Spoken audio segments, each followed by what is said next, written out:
दिल्ली से पधारे परम आदरणीय डॉक्टर जितेंद्र सिंह, माननीय राज्य मंत्री पीएमओ, मंच पर उपस्थित शहर के प्रथम नागरिक आदरणीय मोहिले साहब महापौर, आदरणीय विधायक जायसवाल साहब, हमारे अधिकारी, पत्रकार बंधु, उपस्थित जनसमूह, भाइयों एवं बहनों, महामहिम महोदय, आईटीबीपी एक ऐसा बल है जो भारत की उत्तरी सीमा जो 3,488 किलोमीटर है, तिब्बत से लगी हुई है, उसकी सुरक्षा में तैनात है। महोदय, हम माउंटेनस फोर्स हैं। प्रतिवर्ष हम कोई एक एडवेंचरस एक्टिविटी करते हैं। पहले भी हमने इस तरह की गंगा रिवर राफ्टिंग की है।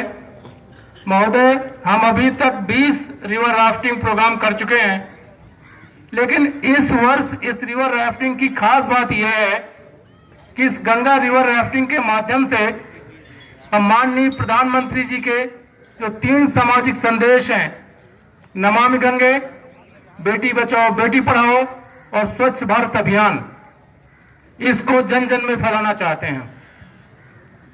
महोदय, जैसा हम सभी जानते हैं, 16 लाख वर्ग किलोमीटर का ये जो गंगा रिवर बेसिन है, जिसमें तकरीबन 45 करोड़ हमारे देश की तकरीबन 1/3 जनसंख्या निवास करती है, और जिसके 3 इकोसिस्टम है।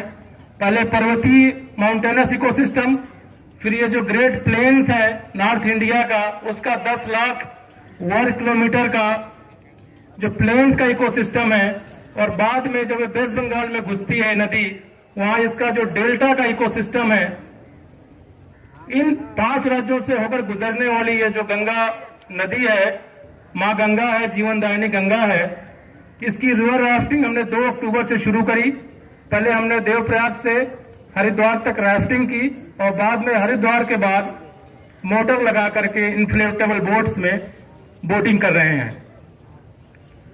महोदय, मेरा ये मानना है, हम तो इस उद्देश्य को लेकर चले थे कि गंगा के जो घाट मिलेंगे वहां पे हम क्लीनिंग ड्राइव चलाएंगे, पॉलीथीन इकट्ठा करेंगे, फिर उसका नियमानुसार डिस्पोजल करेंगे, जन जागरण फैलाएंगे, जनता को जागरूक करेंगे, बाकी एजेंसी से समन्वय स्थापित करेंगे।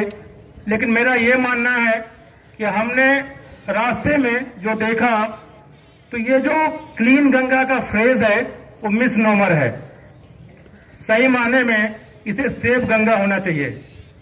जैसे अभी हमारे टीम लीडर बता रहे थे कि जगह जगह पे हमने सेमिनार किए हैं, ड्राइंग कंपटीशन किए हैं, रैलीज किए हैं जनता में संदेश पहुंचाने के लिए। महोदय, आज इस सुबह बीएचयू में एक सेमिनार था, जिसमें गंगा पे जिन लोग शोध कर रहे हैं, वो उन लोगों को हमने बोलने के लिए बुलाया था। तमाम बातें उभर कर सामने आई हैं। पहली बात तो ये है कि गंगा में जो फ्लो है पानी का, वो रिड्यूस हो गया है। गंगा अविरल नहीं रह गई है। गंगा का जो कैचमेंट एरिया है, वहां बसाहट आ गई है, कई जगह ब्रेक हो गई है गंगा। जैसा बताया हमारे टीम लीडर ने कि वहां पे बैराज बना दिए गए हैं, कई जगह हमें राहत उठानी पड़ी, सिल्टेशन लोड बढ़ रहा है। तो सबसे पहली जो समस्या गंगा रिवर बेसिन की है, वो ये है कि इसका गंगा का रिड्यूस फ्लो है। महोदय, दूसरी इसकी समस्या ये है कि गंगा का जो वाटर है उसकी क्वालिटी रिड्यूस हुई है।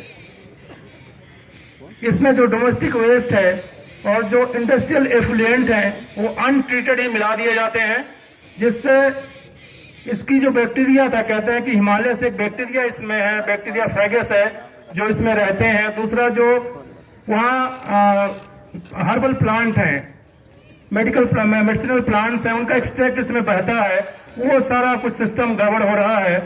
और जैसा हमारे टीम लीडर बता रहे थे कि इसके जो जलीय जंतु हैं, कछुए, एलिगेटर, मछली, इनकी इतनी संख्या में, इतनी तादाद में पोचिंग हुई है, इसका जो सेल्फ क्लीनिंग सिस्टम है वो सब अस्त व्यस्त हो गया है। बहुत सारी इसमें समस्याएं हैं, और खुशी की बात यह है, हम सभी जानते हैं कि सेंटर केंद्र लेवल पे एक नमामि गंगे का प्रोजेक्ट चल रहा है, गंगा मंत्रालय बना है, रिवर बेसिन अथॉरिटी बनी है, बहुत सारी आशाएं हैं और बहुत अच्छा काम हो रहा है। हम एज ए फोर्स तो अपना सामाजिक दायित्व निभा रहे हैं, हम जन जागरण फैला रहे हैं और जन जन तक इस बात को ले जा रहे हैं महोदय, ये हमारा प्रोग्राम 12 दिसंबर को गंगा सागर में खत्म होगा। आगे पटना, मुंगेर, मुर्शिदाबाद, बहरामपुर, कोलकाता में भी इस तरह के पब्लिक आउटरीच के प्रोग्राम है, जहां पे और वहां के जो वीआईपीज हैं उनसे हमने रिक्वेस्ट किया है कि उनकी गरिमामय उपस्थिति में वो सारे कार्यक्रम होंगे, तो जनता तक इस मैसेज को पहुंचाने में हम और ज्यादा कामयाब होंगे। 12 दिसंबर को जब ये कार्यक्रम कंक्लूड होगा गंगा सागर में, वहां पे माननीय गृह मंत्री जी से हमने अनुरोध किया आने का, सुश्री उमा भारती जी से अनुरोध किया है। बाद में महोदय हम इस पे एक बुक भी लिख रहे हैं, जर्नी डाउन द गैंजेस। और अभी मैं माननीय मंत्री जी से अनुरोध कर रहा था कि मैं चाहूंगा कि जब हम लोग ये यात्रा खत्म करें तो हमारा जो फीडबैक है, जो ऑब्जर्वेशन है, जो हम आंकड़े एकत्र करेंगे, उनको हमें बताने का, दिखाने का मौका दिया जाए। तो हो सकता है कि हमारे एकत्रित किए हुए आंकड़े से, ऑब्जर्वेशन से पॉलिसी प्लानिंग में मदद मिले और हम आईटीबीपी जो हिमवीर हैं, जो माउंटेनर्स फोर्स हैं, इस सामाजिक दायित्व में अपना रोल निभा सकें। जय हिंद, जय भारत।